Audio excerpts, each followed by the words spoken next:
Une nouvelle venue dans la Cinema Line, la FX2. Plein format, menu ciné, prix contenu, mais surtout, c'est le maillon qui manquait entre Alpha et les caméras pro. Alors, à qui sert-elle vraiment?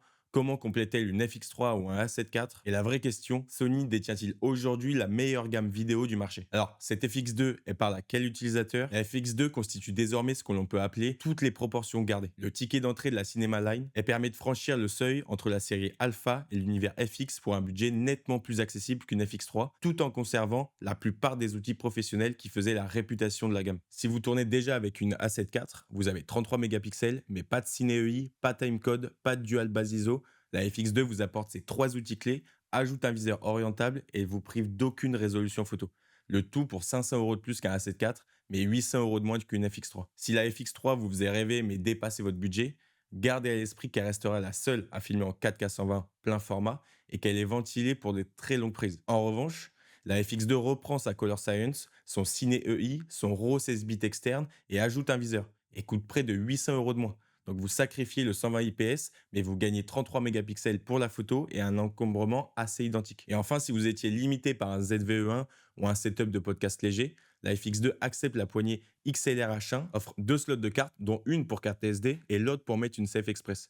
Vous avez aussi le streaming en réseau natif et surtout cadre au viseur dans un éclairage de studio saturé où l'écran seul montre très vite ses limites. En résumé, la FX2 reprend presque tout le workflow de la FX3, conserve la définition photo de la 7 IV, mais reste plus abordable et plus aboutie que le 7 IV. Elle devient le véritable palier pour passer du monde alpha aux caméras Cinema Line. Alors, on va se faire un petit tour d'horizon de ce qu'intègre cette nouvelle FX2. Au cœur, un capteur plein format rétroéclairé de 33 mégapixels combiné au processeur Bionz XR et à la puce d'IA pour le suivi du sujet. En vidéo, elle sort un 4K 30 plein format ou un 4K 60 en mode Super 35 suréchantillonné, le tout en 422 10 bits interne. Branchez-la en HDMI type A et vous récupérez un flux RAW 16 bits jusqu'à 4K 60. Côté stabilisation, elle progresse. On passe de l'active connu sur FX3 à la dynamique active, donc plus efficace, et on gagne un viseur OLED latéral orientable. Une première sur un boîtier Cinema Line compact. Côté sensibilité, elle intègre un dual base ISO vidéo 800 et 4000 ISO. Elle gère le desqueeze 1,3 fois ou 2 fois pour les optiques anamorphiques. Elle enregistre aussi les photos, non seulement en RAW, mais aussi en HEIF 10 bits,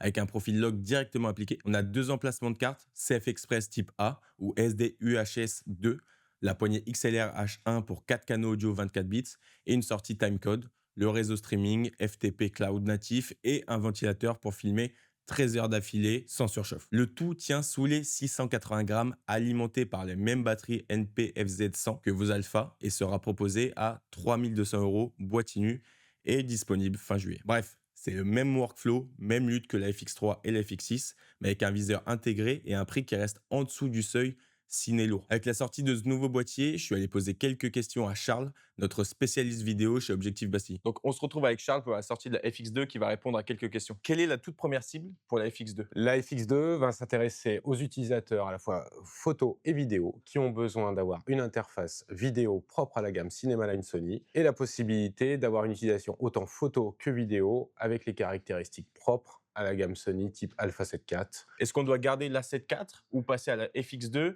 Comment positionner la FX2 entre A7 IV ou FX3? La FX2 va intégrer des fonctionnalités physiques et techniques qui vont être primordiales pour un utilisateur vidéaste. Un menu propre à la gamme Cinema Line Sony, l'intégration d'un viseur vraiment intéressant et fonctionnel pour une utilisation en extérieur dans des conditions qui ne sont pas évidentes, l'utilisation d'un stabilisateur d'image actif dynamique qui n'est pas disponible dans les boîtiers type FX3 ou FX6. Elle intègre les fonctionnalités IA qui va vous donner une vraie souplesse d'utilisation dans vos tournages. Moi, je filme tout au Sony A7 IV. Est-ce que tu me conseillerais de passer sur la FX2? La FX2 va avoir un réel gain pour les utilisateurs d'Alpha 7 IV dans la polyvalence.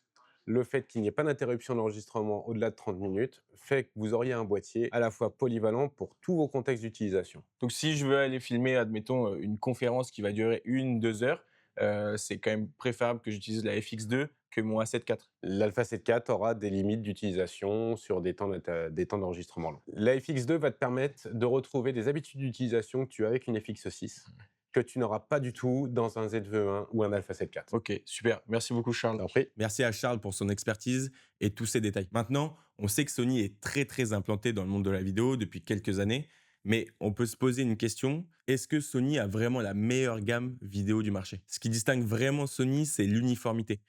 Qu'il s'agisse d'une ZV-E1 de vlog ou d'une FX6 de plateau, vous alimentez tout au même parc de batterie, chargez les mêmes luttes dans quelques caméras et récupérez des rushs au même profil S-Log 3. Donc le montage n'a plus besoin de recettes pour recaler la color science, les fichiers s'emboîtent d'emblée, quel que soit le modèle qui a tourné la séquence. Donc cette cohérence, elle réduit le temps de setup sur le terrain et compresse les heures d'étalonnage en post-prod. Un argument que la 8K brute ou le global shutter des concurrents ne suffit pas toujours à effacer. Autrement dit, si votre priorité est la cohérence du parc et la post-prod sans friction, Sony demeure le choix le plus rationnel, mais le débat est quand même toujours ouvert. Donc dites-nous en commentaire si vous voulez une vidéo dédiée où on compare caméra par caméra la gamme Sony à celle de Canon, Nikon ou Panasonic. En conclusion, en positionnant la FX2 juste sous la FX3, Sony ne se contente pas d'ajouter un nouveau boîtier, construit enfin un pont accessible entre la famille Alpha et la Cinema Line. Donc, on récupère le menu Ciné EI, le timecode intégré, le double ISO 800-4000, un flux RAW 16 bits via HDMI externe,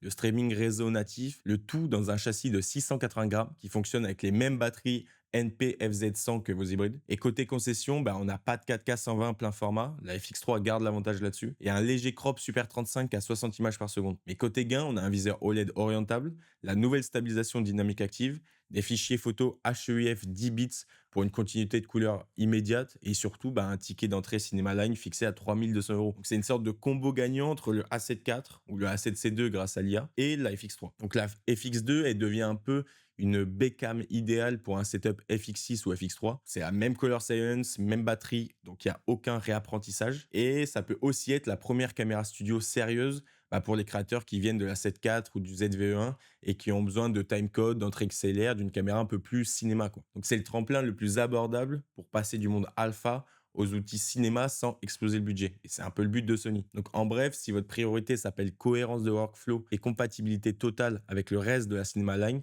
la FX2 redéfinit le premier prix chez Sony Pro tout en conservant l'essentiel des fonctionnalités haut de gamme. On n'a pas encore de date exacte, mais la FX2 serait disponible dès juillet apparemment. Merci d'avoir regardé cette vidéo et à bientôt chez Objectif Bastille.